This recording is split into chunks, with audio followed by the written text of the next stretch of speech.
Sure. Hi, I'm Jade Oyateru, co-founder and COO at UNCOVER. For myself and my co-founder, UNCOVER was born out of necessity. For years, I personally struggled with finding the right skincare formulation for my melanin-rich skin, but just finding product that was high quality, that was easily accessible, that was pocket friendly, was tough to find, to be honest, in Nigeria, in Kenya. I always had to resort to, wait until when I had to travel abroad or know someone coming down, or when I did, I would have to bring for friends as well. And I think on top of that, there was just the sheer frustration of conflicting advice online, just trying to understand how to take care of my skin, what kind of ingredients to use. Just the information online there was a lot of information and there was a lot of conflicting advice. And so for someone like me who has decades of experience working in consumer goods, I have years building global and local brands, understanding consumer insights. And so for me, I could very quickly see the opportunity that was staring at us. And so Uncover was born from there, from sheer necessity and frustration of what was in the market. Uncover, we have now successfully been able to build a brand that is truly science-backed. It's tailored to address the unique needs of melanin-rich skin. We are providing high-quality skincare formulations, but at the same time, we're now able to provide an educational platform that demystifies skincare and helps women uncover their healthy cells on their skincare journey. A couple of lessons have stuck with me, to be honest, from structure to data-driven decision making, and also culture. I think culture more from now I know the kind of culture that I don't want to infuse into my brand. And then I know the kind of culture that I do want to build. And, that's very interesting and an exciting space for me. When I think about data-driven decision making in the corporate world, we used to have to drive every decision based on consumer. Consumer was at the heart of everything. So consumer insights, consumer immersions, truly understanding the full lifestyle of a consumer. And so I've been able to sort of bring that into Uncover, where our consumer is at the heart of everything that we do, right? Before we make a decision, things as little as, what is the color of a product, or the name of a campaign, or, from little decisions to big decisions, we poll them with our community. Everything goes to our community. We truly want to be, here, and not just here, but also sort of be the voice of the community as well. And how does that come out in everything that we do? So that's been very important for us. So at the heart of Uncover is definitely creating skincare formulations that address the unique concerns of melanin-rich skin.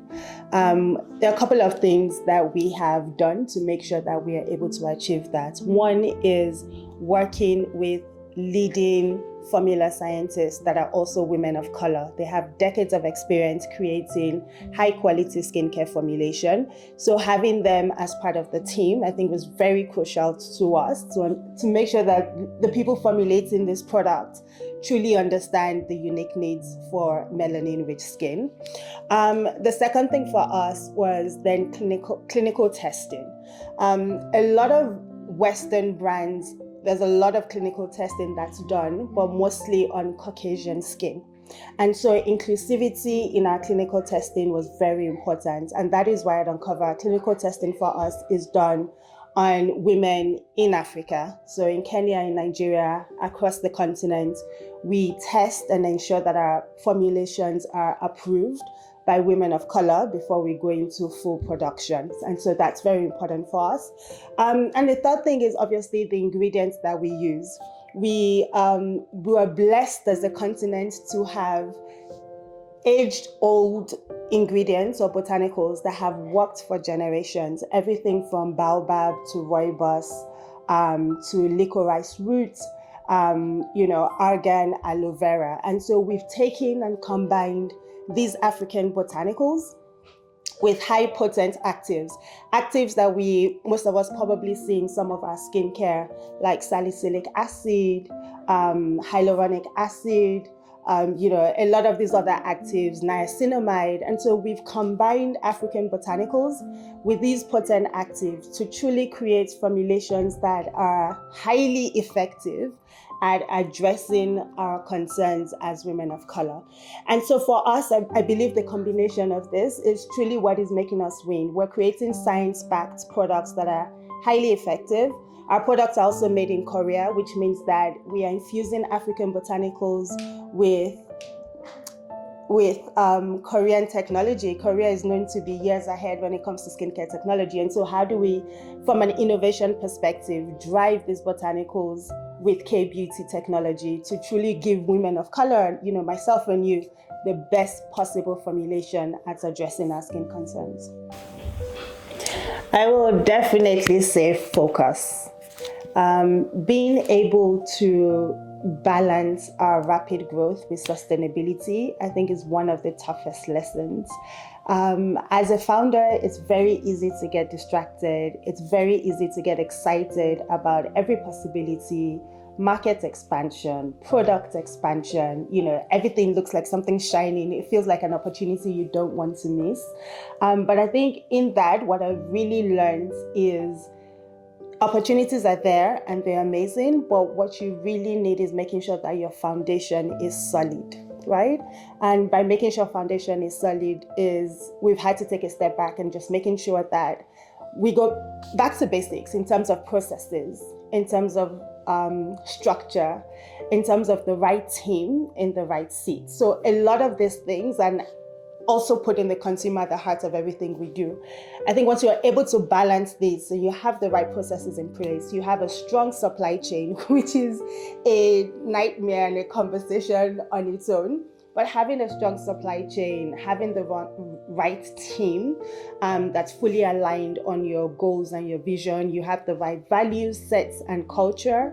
I think once you have that foundation set, it gives you that ability to achieve that growth in the long term. So truly finding that balance of, being patient, but also thinking about your long-term goals and vision, very important. So I think focus is extremely, extremely important.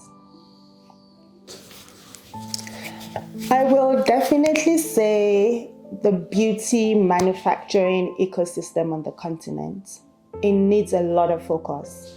At the moment, I believe a lot of beauty brands, manufacturers, the entire ecosystem is facing a lot of hurdles when it comes to sourcing, production, just local logistics, and supply chain. It really is a pain on the continent. I think we can scale and grow a lot faster if we see more investment in the manufacturing ecosystem on the continent, and that way more brands will be able to manufacture locally, and through local manufacturing it means more accessibility of high quality products.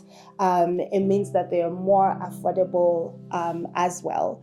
So I will definitely champion that. I think that's a huge gap that we have in the market, and if we're able to solve that, I think outside of just skincare, it's building economic empowerment, we're developing, we're creating more jobs, and we're truly just able to scale at large.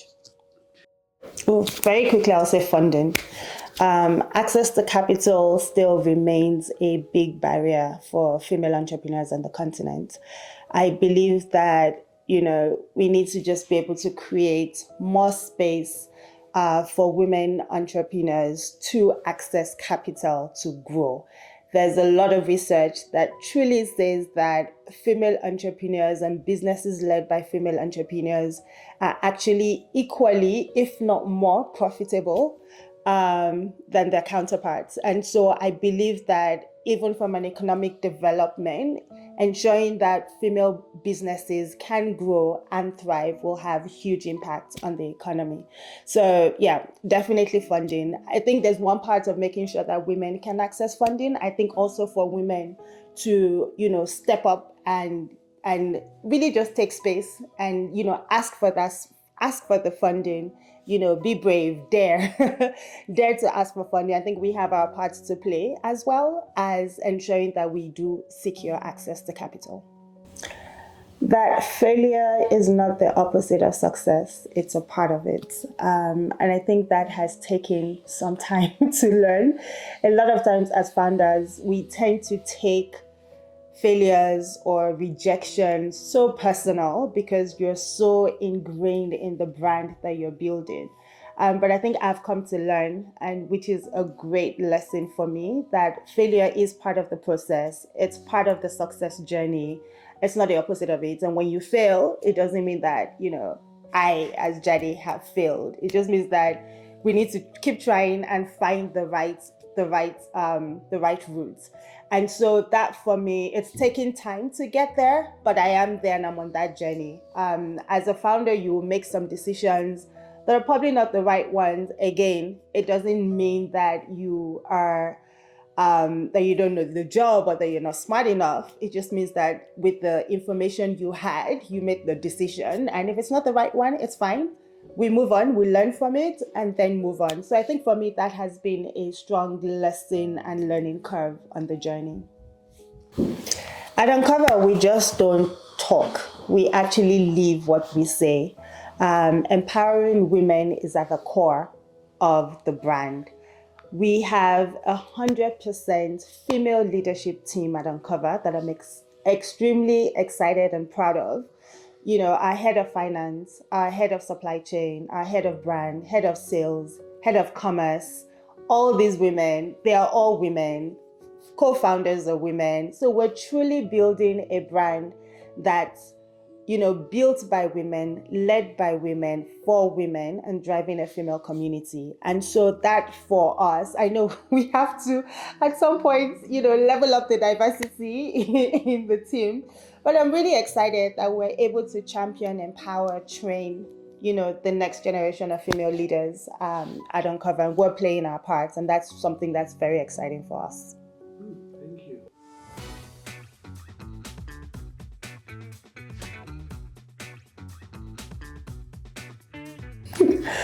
So I'm actually very big on DIY. In as much as I love soft life, I also weirdly enough love DIY. I feel like maybe I was an engineer in my previous life, but if there's a toolbox, I'm reaching for it. I love fixing things, using my hands to assemble things, what I'm putting.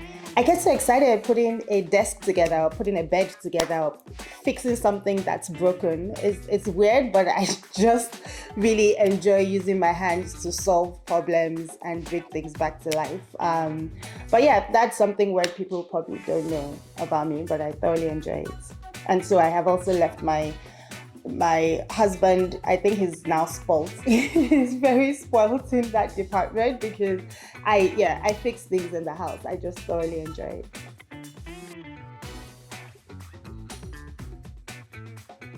Oh my God, probably you will definitely hear songs from like Tope Alabi. There's something about Yoruba worship that distresses me. I know, like my days are busy, it's tough, it's sometimes very painful, lonely, but I think just having Tope Alabi in my ear just really helps me, distresses me. Kabiesi, a lot of these other songs. I think Sinach is one. Simi, I love Simi, love, love Simi. So you will definitely find her songs on my playlist. But yeah, I would say those three people. But first, you'll probably find the Tope Alabi for sure on my playlist.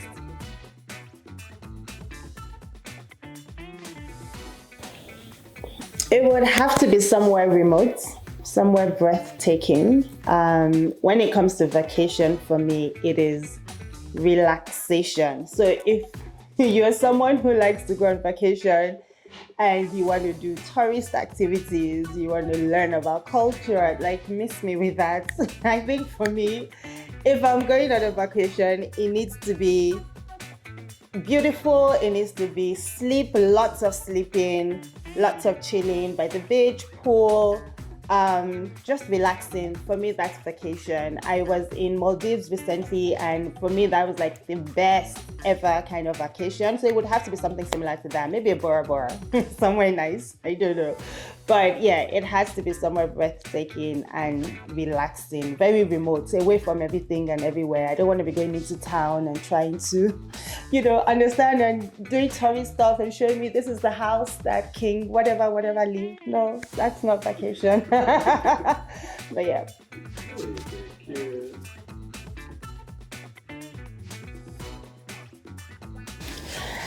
That people with melanin-rich skin don't need sunscreen. This myth has refused to go away. You'd be surprised how many people still think that they don't need sunscreen because of the color of their skin. Every skin tone requires sunscreen. Every skin tone is prone to UV radiation. And so, if you don't protect yourself, you're putting yourself in a situation where you're just exposing yourself potentially to sun damage, hyperpigmentation, even skin cancer. So I always like to preach, always use sunscreen irrespective of your skin tone.